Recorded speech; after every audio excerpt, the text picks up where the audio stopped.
Pues es que hay partidos políticos que tienen, o agrupaciones o espacios políticos que tienen una capacidad de convocatoria muy interesante, porque históricamente así lo han manifestado, lo han expresado, lo han hecho saber, esto de ganar la calle para plantear un reclamo. Y es una forma no solamente de visibilizar esa problemática, sino también de generar un elemento de mucha presión, es decir, hasta es un factor de poder importante en la sociedad, históricamente en la política, por lo menos en las últimas décadas en la Argentina, y no solamente en las últimas décadas en Argentina, desde siempre, digamos, la capacidad de movilización ha sido siempre esa forma de incidir, también de manifestar poder. Este fin de semana quien se movilizó es el campo, se movilizó el sector agropecuario y lo hizo en función de un eje que es la carga tributaria, para decir no más impuestos, no más carga tributaria, no más presión, no más esa carga importante que tiene este sector de la economía, que es uno de los arietes importantes que tiene la economía de nuestro país, digo por la inserción en el mercado externo que tiene el agro y lo que genera en términos de divisa para la economía de la Argentina. La región también se caracteriza por tener en la actividad agropecuaria un circuito de producción con incidencia en las provincias, tanto de Río Negro como de Neuquén. En el caso de las dos provincias, tanto la fruticultura, la tradicional, con frutas de pepita, como peras y manzanas, pero también otras frutas más novedosas, como carozo, como la cereza, por ejemplo, o como el sector bodeguero, que también tiene que ver con lo agropecuario, o la producción ganadera, que también tiene lo suyo aquí en la región, más allá de que está básicamente orientada a abastecer la demanda interna de nuestra región, en el caso del ganado vacuno. Pero bueno, queremos hablar con Sebastián Hernández a propósito de esta manifestación del sábado último, en su condición de presidente de la Federación de Productores de Fruta de Río Negro y Neuquén, para saber cuál es la perspectiva que se tiene aquí en la región de esta problemática. Sebastián, ¿cómo está? Muy buenas noches. Agustín Amado te saluda, Sebastián. Agustín, ¿cómo andás? Buenas noches. Bien, bien. ¿Cuál ha sido o cuál es la incidencia que tiene nuestro agro, por decirlo de alguna manera, el campo aquí en la región, las chacras, la producción de frutas, en este escenario, en este panorama tan complejo como es el del campo y que encontró su forma de exponer el sábado pasado dirigiéndose a la Casa de Gobierno, Sebastián? Bueno, a ver, es un tema ya que lo tenemos nosotros incorporado ya hace varios años, en donde la incidencia en lo que es la producción hortícola, porque no estamos hablando solamente de producción, vos bien lo decías, producimos diferentes productos en Río Negro y Neuquén, y en función de eso la mano de obra intensiva que tenemos nosotros es importantísima. Así que la incidencia en lo que tiene que ver sobre los costos laborales, sobre lo que tiene que ver la presión impositiva que tiene este sector es muy, muy fuerte, dado a que cada 2 empleados uno le pagamos al Estado. Entonces, la realidad es que es muy difícil trabajar así y mantener una actividad floreciente, con mucho, a ver, esto hay mucha tecnificación por hacer, estamos totalmente al lado atrasados al lado de otras economías de igual manera a nivel mundial, y dado es por los grandes costos que tenemos, y es una discusión y un pedido desde la federación y desde los mismos productores de las actividades que tenemos con el gobierno, pase el gobierno que sea, durante años hemos estado con esta discusión. Y digo que es algo bastante para nosotros, en un sentido de lo cual lo venimos haciendo, es que en 2 oportunidades ya estuvimos en la Plaza de Mayo reclamando esta situación, reclamando los costos laborales, la imposibilidad de poder afrontar, donde no estamos hablando del costo que tiene el empleado o que se lleva en el bolsillo el empleado. Estamos hablando de los costos que tiene mantener a un empleado con la formalidad que hoy se requiere en el mercado laboral. Entonces, lamentablemente es imposible avanzar así y seguir de una manera, por eso es que la actividad ha venido decreciendo, no viene con un crecimiento como corresponde. En los últimos años se han perdido más de 14, 15 mil puestos de trabajo en la actividad. Es claro Esa que pérdida de se han impuestos, perdido perdón, Sebastián, muchas hectáreas de producción. Sebastián, perdón, Sí. esa pérdida de puestos de trabajo, en qué sector, en qué eslabón de la cadena se han perdido? En la chacra, en el galpón, en el frío, en la comercialización? En qué sector, en qué eslabón de la cadena? Y principalmente en el sector primario, en lo que es la producción, dado a que nos hemos caído en la cantidad de hectáreas. Entonces, de hablar de 42.000, casi 45.000 hectáreas que teníamos hace solamente 10, 15 años atrás, hoy estamos hablando que estamos más o menos en los 37.000 hectáreas, de las cuales solamente un porcentaje hace protocolos a Brasil, lo otro ha quedado como medio como mercado interno nada más y con algunos otros mercados, pero bueno, esa faltante o esa caída de casi 10.000 hectáreas se han perdido durante tantos años, una década ha hecho que, bueno, que la falta, a ver, nosotros tenemos cada 2 hectáreas el consumo de un empleado, es la necesidad en los costos laborales y en la actividad y en lo que tiene que ver sobre la actividad frutícola, por ejemplo, se han perdido, es un empleado cada 2 hectáreas, así que ya estás hablando con eso bueno, una pérdida importantísima en la cantidad de hectáreas que se han perdido. Y bueno, y después de eso contá todas las otras actividades, no hablando solamente de peras y manzanas, sino de todas las actividades en general, han perdido mucho, a ver, hay chacras abandonadas, la verdad que se produce mucho menos, por eso es que es tan importante tomar medidas. La última vez que estuve en Buenos Aires planteé el tema a diputados, la necesidad de modificar y tener una ley distinta para las economías regionales de manera intensiva. No pueden tomarnos o considerarnos igual que el campo, con el grano o con la ganadería, que tienen un empleado cada tanta cantidad de hectáreas, muchísimas, 1.000 hectáreas, y nosotros tenemos uno cada 2 hectáreas. Es imposible tener los mismos costos laborales, es una locura. Y bueno, en función de eso, necesitamos tener diferenciación y que a Sebastián, las economías regionales se las trate de una manera distinta. Sebastián, me imagino que la situación del productor, del chacarero de la región, tanto del Alto Valle como de la Confluencia, no es la misma que el productor sojero. ¿Cuál es cuál es ese reclamo distintivo que se puede hacer a partir de esa situación distinta que caracteriza a uno y a otro? Principalmente la mano de obra, que es lo principal, los costos laborales que tenemos nosotros son totalmente distintos a niveles productivos.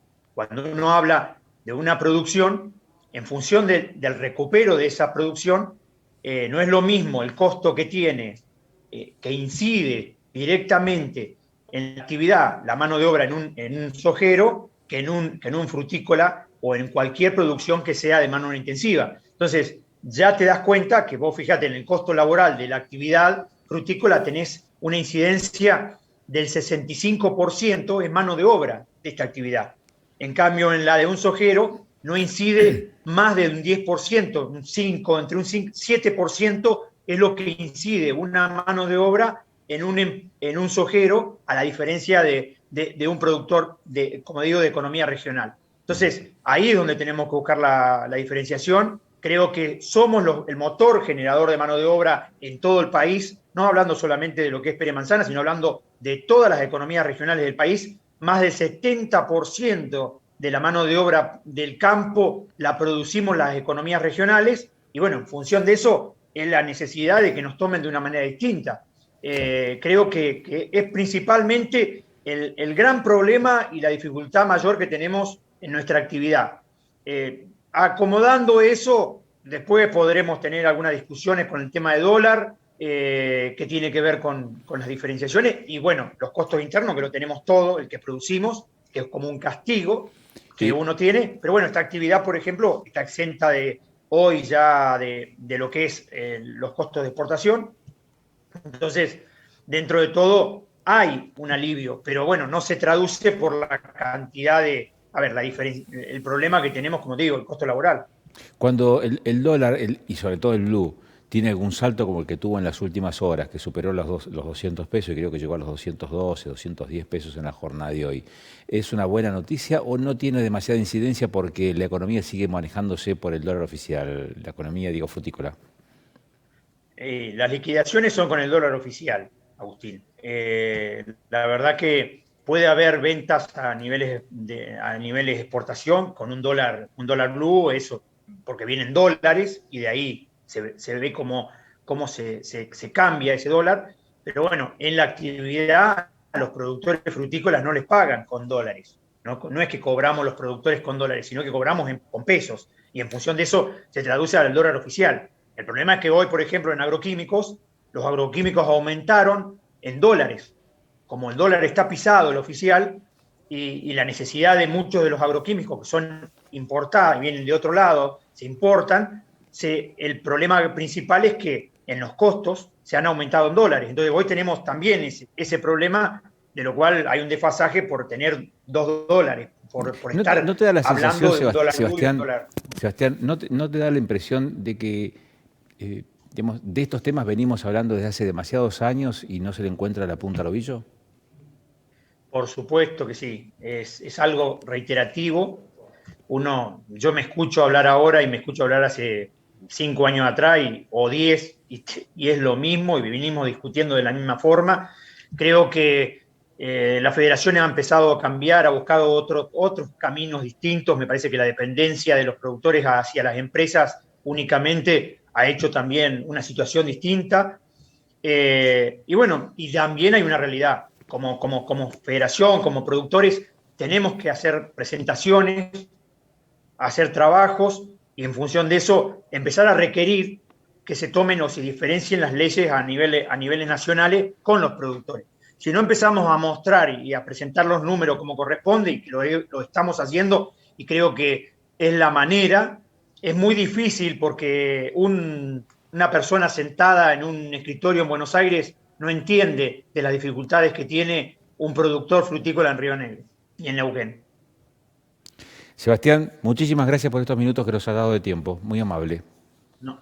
Gracias a vos, Agustín. Un abrazo grande. Bueno, Sebastián Hernández es el presidente de la Federación de Productores de Fruta de Río Negro y Neuquén, un sector que también, al igual que el resto de las economías regionales, fin de semana último, el sábado, se expresó, se manifestó fundamentalmente respecto de la presión tributaria, me corrijo, de la carga tributaria que tiene el campo, que tiene, digamos, el sector empresarial.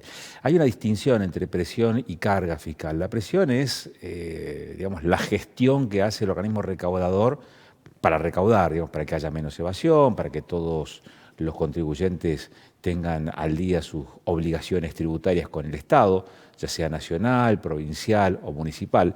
La carga fiscal es otra cosa, distinta a la presión. La carga es digamos, la incidencia que tiene en la ecuación final ese porcentaje destinado a contribuir para con el Estado en función del volumen de negocio. ¿Sí? ¿Se entiende cuál es la distinción? Bueno, el reclamo del campo ha sido basta de impuestos o no más impuestos, y lo hizo patente este sábado último en esa manifestación hacia la Casa de Gobierno.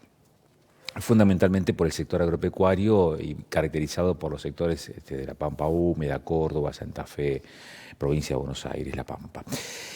Pero claro, nuestros propios sectores, nuestro campo, el más cerquita, el que está un poquitito más allá de la vuelta de la esquina, pero acá a pocos kilómetros, es el de las chacras del Alto Valle, también de las chacras de la Confluencia o los sectores ganaderos en la provincia de Neuquén o en la provincia de Río Negro también. De ese tema hemos estado charlando con Sebastián Hernández en su condición de presidente de la Federación de Productores de Fruta de Río Negro y Neuquén. El otro tema que queremos charlar contigo en esta entrega, en esta edición de Panorama, no tiene que ver con la situación del campo, no tiene que ver con la situación agropecuaria, no tiene que ver con este tipo de reclamos, pero sí con otros reclamos vinculados también al ámbito laboral en dos facetas, en dos aspectos. Por un lado, el aspecto relacionado con la seguridad y las condiciones laborales que hicieron su epicentro hace un año atrás, cuando voló parte de la escuela primaria de Aguada San Roque a partir de un desperfecto en la red de provisión de gas. Eso provocó un saldo dramático, trágico, como ha sido la muerte de 3 personas.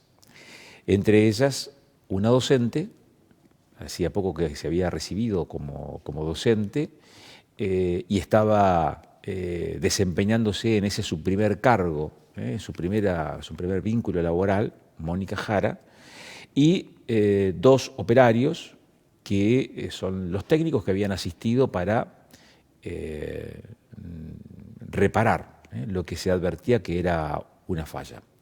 En esas circunstancias se produjo la explosión y termina con la vida de estas 3 personas en Aguada San Roque. El tema derivó, además del conflicto gremial, del duelo que significa la pérdida de vidas humanas, del dolor, de la tragedia, de la conmoción que implica esto, por además esto contrafáctico, y es lo que pudo haber sido, porque se estaban retomando las actividades presenciales en esa actividad y en esa escuela, quiero decir, y si hacemos un análisis contrafáctico, podrían haber resultado otras personas más afectadas, y estamos hablando de la población estudiantil, de los pibes. Bueno, hoy se hizo la audiencia de formulación de cargos a 10 personas, 7 de esas 10 personas con rango de funcionarios en el ámbito del Estado de la provincia de Neuquén. ¿Está Marcelo Guagliardo al teléfono, el secretario de...? Sí. Marcelo, ¿cómo te va? Muy buenas noches. Agustín Amado te saluda, Marcelo. ¿Qué tal? Buenas noches a vos, Agustín, al equipo de la radio y obviamente a la audiencia, ¿no? ¿Cuál ha sido la primera lectura que han tenido? Me parece que estuviste en la audiencia de formulación de cargos con las 10 personas que estuvieron o que están implicadas en esta causa. ¿Cuál es la primera lectura que se puede hacer de esto, Marcelo? Bueno, en principio una información objetiva: de los 10 que estaban citados asistieron 8, 1 presencialmente y 7 lo hicieron por Zoom, porque pidieron hacerlo vía virtual, y bueno, lamentablemente está permitido en el proceso penal actual, y tuvieron a través del dispositivo Zoom, ¿no? ¿Esto lo remarcás por alguna razón en particular? Lo remarco por un detalle que me llamó la atención, que los cuatro de los imputados confirmados ya hoy, porque así lo resolvió la jueza, estaban, en vez de estar en su casa o en otro lugar o en el estudio de sus abogados, estaban directamente en la oficina de obras públicas, ¿no? O sea, asistieron a la audiencia desde... ¿Y cuál sería qué sería, digamos, lo llamativo es como que, como que si Pobletti hubiese estado en el juicio sentado en la comisaría, ¿no? Eso da cuenta de que la gente de obras públicas tiene tanta soberbia que no asisten personalmente y lo hacen directamente de la oficina de la que, donde trabajan y donde realizaron ¿Y por qué no debería? Entiendo el planteo, Marcelo, entiendo el planteo, pero también hay una manda constitucional, es que todos son inocentes hasta que se demuestre lo contrario. Sí, está bien, pero no es común que un imputado lo haga desde su lugar de trabajo, y sobre todo cuando su lugar de trabajo es un lugar tan emblemático que está en el ojo de la tormenta en esta causa, como en la subsecretaria de Obras Públicas, ¿no? Ustedes como querellante, Marcelo, ustedes han pedido el apartado. Perdón, sí. Como vos me pediste una apreciación, sí. Te hice una apreciación. Claro, concreta, sí, entiendo. No entiendo. Lo que quiero preguntar también es si han pedido como sindicato tal vez el apartamiento de estos funcionarios de esa función que desempeñan. Mirá, nosotros formalmente no lo hemos hecho, porque como hasta la audiencia de hoy eran imputaciones que estaban nada más que en nuestro plan. Hoy son imputados por la fiscal, por lo tanto es probable que mañana nosotros pidamos formalmente la separación de todos aquellos que han sido imputados por la fiscalía en nombre del Estado, y esa imputación ha sido receptada por la jueza, no dando el inicio, por lo menos a esta etapa del proceso, que fijaron 4 meses para realizar y profundizar la investigación para que ya después se pueda abrir la etapa digamos, que es preparatoria para el juicio oral, ¿no? Claro. Así que es probable que pidamos eso, ¿sí? Sí.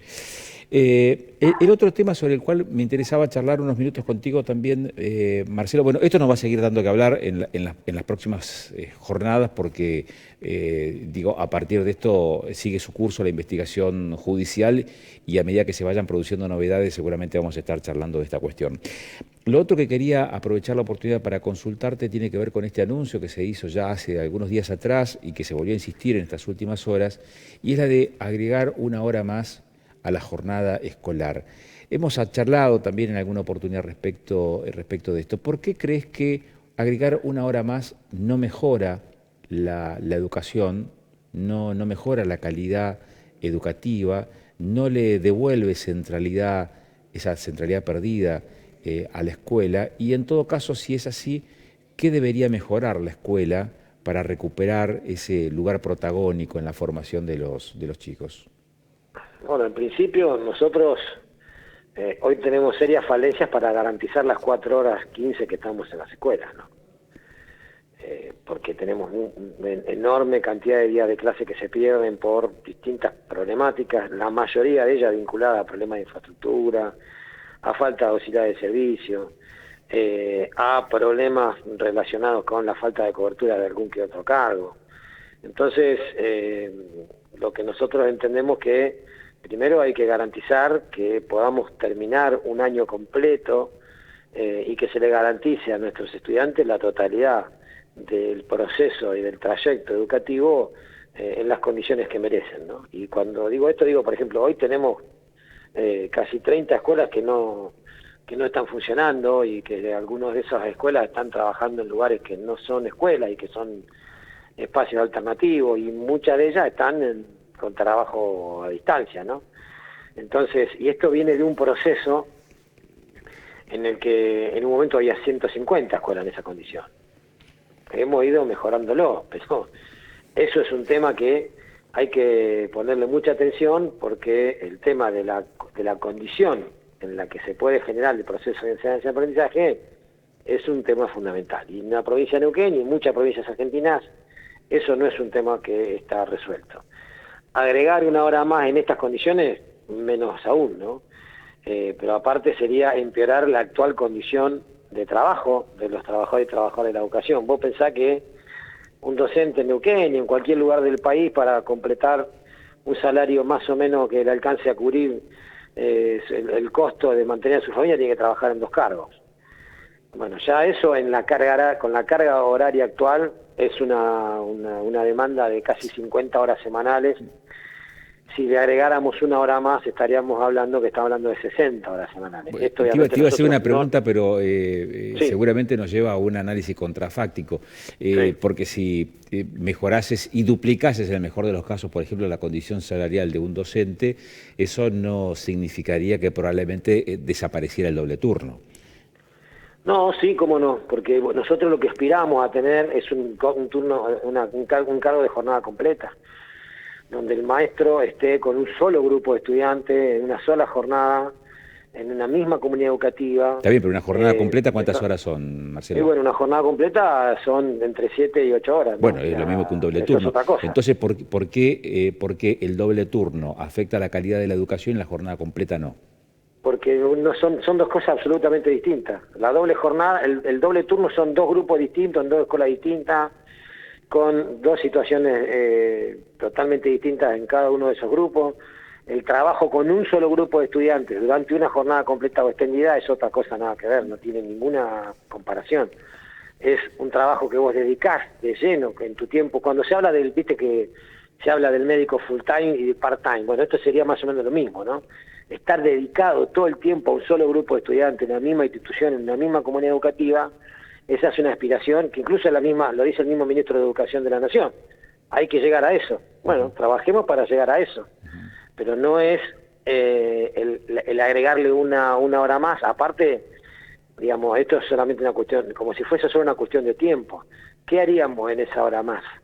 ¿No? Porque lo que tenemos que discutir nosotros es el diseño curricular de la escuela primaria. ¿Cómo enseñamos? ¿Para qué enseñamos? ¿A quién enseñamos? Entonces, discutir eso para armar un diseño curricular que tenga un esquema de trabajo distinto y que pueda pensar en una escuela que pueda ofrecer todo lo que hoy no estamos haciendo a pesar de lo enorme esfuerzo que hacen los maestros y la maestra del nivel primario, ¿no? Entonces, eso sería un tema que nosotros estamos dispuestos a discutir, pero no a discutir esto que está planteando así tan tirado en los pelos el Ministerio de Nación, ¿no? Claro. ¿Te puedo hacer una pregunta indiscreta, Marcelo? Perdón, no te escuché. Te hago una pregunta indiscreta. Sí. ¿Cuántos años tenés? ¿Cuántos años tenés vos, Marcelo? ¿Cuántos años tengo? Sí. 58. 58. ¿Y de docente? Y docente, 25. 25 años. ¿Y dónde hiciste la primaria? ¿Dónde estudiaste? En Bahía Blanca. En Bahía Blanca. ¿Escuela de ciudad, digamos, del radio No, urbano? en el colegio Don Bosco. Mi mamá me mandó al Don Bosco porque pensó que ahí a lo mejor podía salir mejor, porque mis hermanos no habían terminado ninguno en la secundaria. Ajá. En aquella época se pensaba eso, mira.